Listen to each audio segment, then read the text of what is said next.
Good morning, guys. This is your boy, Alanobi, the billionaire, the big brand as always.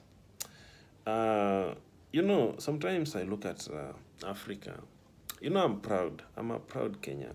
But sometimes you feel like there are some things that don't work the way we want. If you studied the economics of these four countries, the South Korea, the Japan, China, and the Americans, these countries, funny thing, there's a way they have been working, and the chain, if I was to draw a circle, it was like Japan, South Korea, Americans, Chinese, no, South Korea, Japan. Okay? So, if after the Second World War, the Americans were fighting these Japanese people and the South Korea. But after the Second World War, the Americans had to import the best people from these two countries, the Japan and the South Korea. Remember, South Korea and Japan are the oldest countries in the world with the best economy. If you don't know by there, you need to research on that. Leave alone the Roman Empire and all the rest, okay? These are countries that after the World War, they grew very fast with the best economy. So they had best products in the world. In fact, look at the phones they built. Phones such as, I think there was a phone, if I'm not wrong, let me start with TV and fridges. A TV like Samsung is an old product from Japan or South Korea, if I'm not wrong. LG and all these other telecommunication products, most of them are from those countries. So the Americans had to adapt, they had to go and look at what these people do, and they got the knowledge. So Americans also came and started doing what these people were doing, and Americans started dominating the world. So the domination came when they started now exporting products, exporting products. Because look, in fact, some of these countries that I mentioned were the superpowers in terms of economy. Japan, South Korea were superpower when it comes to economic revolutionary. So Americans had to do that, and they started dominating the markets. They started supplying products to every countries, and their products were made in America. Okay. Now, after these people had gained knowledge, remember, North America, remember America and China were not doing businesses. If you don't know that, but when they signed the treaty, I think it was the uh, trade, uh, trade, trade, U.S. trade and China. Let me get the name and the time. Okay, so when that happened, the foreign trade, read the US trade with China is part of the complex economic relationship. In 1979, the US and China re-established a diplomatic relation and signed a bilateral trade agreement. That's what the Chinese and the Americans did. Before there were no businesses between these countries, 1979. So now Americans started supplying goods to China, okay? But now the Chinese had to change the way they do things, okay? They started sending the Chinese people to Americans to study. And most of the time, the people who went there were to study for engineering courses, purely engineering courses. I might say other languages, but that was not the main key for the Chinese people. For them, it was about creating, okay? Not consuming. So they went there, studied engineering courses, and now, what the Chinese did is, after you finish your studies, you don't stay in America. You come back to your country and do what we call development. So they allowed people to come and set up businesses with very cheap or low interest rates. A startup will even have a zero interest rate. The people who went for loans in that time, they were not punished by the banks. No, their loans were written off because that encouraged people to now do what we call to develop the economy of the country. Some startups peaked, others died. Okay, but at the end, people grew in terms of knowledge, the country grew. And now, go and look at what now Chinese started doing. Because China is a country with full of mountains. They will spend a lot of time going through these mountains to move one product to from one point X to point Y. So they started developing even underground tunnels, roads that can pass through the mountains. Okay, even there's a documentary that explains one of the roads that was built under the mountain, very long. Now it eases the transportation of goods and everything. So people started coming back to their country after studying. But now, let's now study Africa, how we do our business. Africa has been able to send people to go and study abroad. Even the Kenyan government has that kind of program to send people and bright people to go and study. But I don't hear them coming back. I don't hear them setting up startups in Africa. You know, the bad thing with Africa is, let me be honest, okay? As a country, there's no any country in Africa with the best conducive environment when it comes to startup. For sure, I can tell you that for sure. Taxes, very high. So, if you know startups are companies that need a lot of money. So, if it's a 30% interest rate on a startup, for sure, how long will that startup survive? If I have 10 million, then I'm paying 30% as tax on the money I have. I have not factored in the employees, the company operations, and everything before even the startup picks up. For sure, I can't survive more than 3 years with that amount of money, and I'm not making sales. So, look now, the people who go and study in America or in China or what, they don't come back because now you understand. First, getting a job is going to be complicated. Raising money for a startup is more worse. Now, having your own startup, remember in Africa, we prefer prices over products, quality of the products. Some of these products we use in Africa, they have poor quality, but now the prices are user friendly. That's what we go for. Chinese know and understand that they produce products that favor most of Africans with the best prices. Okay? So, in fact, the most dominating company in Africa, I think, was Huawei, if I'm not wrong. Past few years, like 2 years, Huawei was doing very good before Trump decided to kick it out of Android. Now, Techno.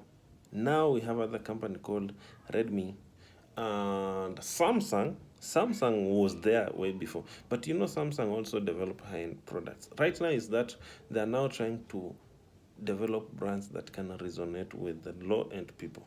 But before, you know how expensive Samsung products are? Even Samsung TV is too expensive.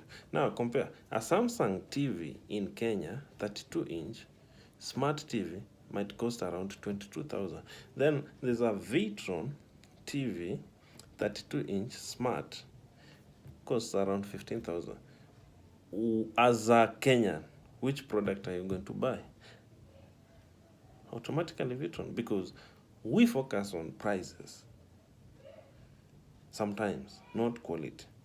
Now, if we don't have startups, look, the Americans, I did a research and they say in America, like in a year, we have around 3,000 startups.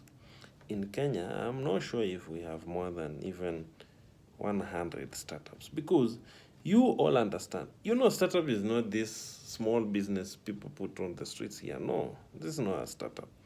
Startup things that we project they will grow into fortune companies. Okay? SMEs and startups, those are totally different things. But people think SMEs are startups. No, they're not. They are not. You need to go and research on that. So, if a country, we don't encourage or we can't reduce tax incentives, then we have a long way to go. How do you attract an investor? If you can't read, study a country like Dubai. I know people say Dubai or these Middle East countries have oil and they can be able to facilitate the government projects. Well and good. But remember, Dubai has zero interest, the tax-free products. That one attracts investors. As an investor, I will prefer to go and do business in Dubai than in Kenya if I have money. Dubai is very young. I can say even Dubai is not 20 years old. It's not. Companies like Fly Emirates, those companies, they're not.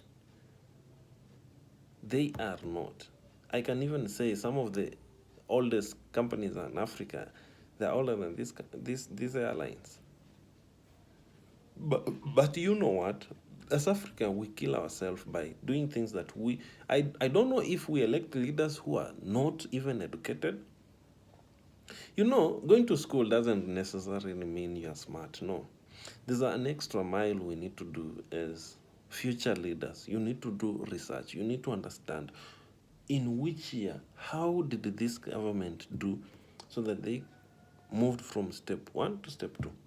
Now we have climate changes. People, I saw Jordan Peterson say that. There's a book that I read here by Rolf. It said The Art of Thinking Clearly. So he states that we fight wrong things, thinking that what we are doing will help the other things happen. For example, he mentions board meetings of climate change, people saying reducing plastic bottles and all those kind of things. Okay, well and good. But what is the natural state of climate change? What are the things that are supposed to be done? What attracts rain? What kills soil? Why are rivers drying up? People spend a lot of time talking about conditions, pollution conditions, but they don't even address the main issues. Okay? So the thing is, as Africa, we are the youngest continent in the world with the poorest economy. China and India, their total population surpasses Africa's population very, like they have the highest population, okay? But remember, guys, as Africans, we need to rethink on how to revolutionize our continent. We elect people who we think can help us, but they're not going to help us. The only people who can help us. Now, the bad thing is, if we have poor laws and structures put across by people who are there to enrich themselves, okay? That's where we go wrong. We need to support teching, we need to support agriculture, we need to support service industries. But, you know, there's always time with everything. When it's about technology, you have to make sure that you gain enough information when it's time for technology. Right now, it's an era of technology. But look at Tesla had an AI 2022 AI Day 2 days ago. I'm trying to rethink the kind of information Elon Musk and his team were sharing. Which company in Africa has that capabilities to develop such kind of things? Look at the robotic mechanism when it comes to rendering and everything. Look at the 3D simulation in those cars. Look at the mapping. The data information research and development, what we call R&D in that company, it's top level, high top notch. Now, if we want to compete with such kind of companies, what should we do as Africans? What can we focus on? What are the best key structures we need to put across so that we can compete? You know, we are only consumers. Africa is like a consumer continent. We don't produce for the world. We are not competitive enough. For me, I can say that. We can't compete with other countries. Now, countries are thinking for 40 years ahead of us. as we shall come and consume what they already did 20 years ago. Now, if, for example, in Africa, we don't have even a phone selling to the world, and it's 2022, information is there, products are there. In fact, we can even import products from China and assemble it in Kenya. But we can't do that. Why is it that we don't trust our own products as Africans, okay? Why? Why is it that we can't even assemble? Leave alone. Even the Americans were assembling their phones in China before Trump. Apple was assembling their phones in China. Go and read. Made in America, assembled in China. I wish I have the box to show you that. People think we're not naive. We just need to have that thinking process, and we have to encourage the young generation that we can do better. The brains behind all this kind of development, right now, the information is so free. Nobody's hiding the information. YouTube has everything. The information on engineering is free. Why is it that we as Africans, we can do it? Why? Now, leave alone everything that we have discussed here. Leave alone everything. The schools we attend, the information, the teachers who teach us, do they really focus on development or they focus on certificates? Which one is more important? If you follow Elon Musk, there's a time even he said, I'm not looking at how much you scored. I'm not looking at your grades. I just want to know, what have you done? You know, what you have done is more important than everything else. That's why I have always encouraged people, if you have a degree and you're going back to get a master's because you want to get a job upgrade, then your head is wrong. Okay? I know that master's is necessary, but remember, if that degree never served you well, then the master's won't change anything. If you have a certificate, right now, coding, you don't necessarily need a certificate. There's YouTube where you can learn everything, okay? So if you can learn everything from YouTube, companies are willing to spend a lot of money. I've learned finance, not from school. I'm not a finance student. I'm a designer, creative designer, but finance, YouTube, research. I understand money right now. I understand investments. And I understand how to market. Right now, I don't, like, if you ask me the top 20 brands in the world, for sure, I can mention maybe 18 from other countries, two from Africa, which I'm not pretty sure, okay, if they do anything. But what I'm pretty sure is I can mention a few. Like, if you give me now a project right now, I will say Tesla, I'll say SpaceX, I'll say Apple, I'll say Microsoft. I'll mention even 30 products outside Africa. But you know what? We have to live with it. So guys, here is my request as young people. From Africa, we have to rethink. These leaders, they're not going to think for us. In fact, these politicians, they won't change our situation. Africa, Kenya, you can imagine Kenya, people are dying of hunger. Hunger, really?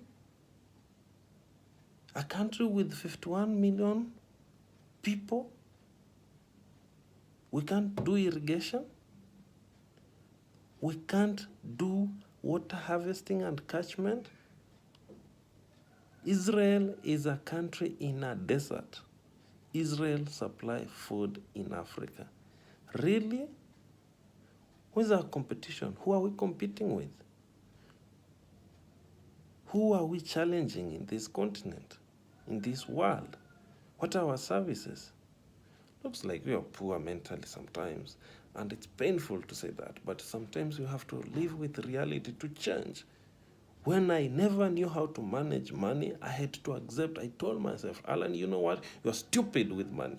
So you have to learn. You have to eradicate that stupidity by reading. So if you can't do that, my friend, you can't challenge yourself if you are living in a comfort zone. Africa is in a comfort zone.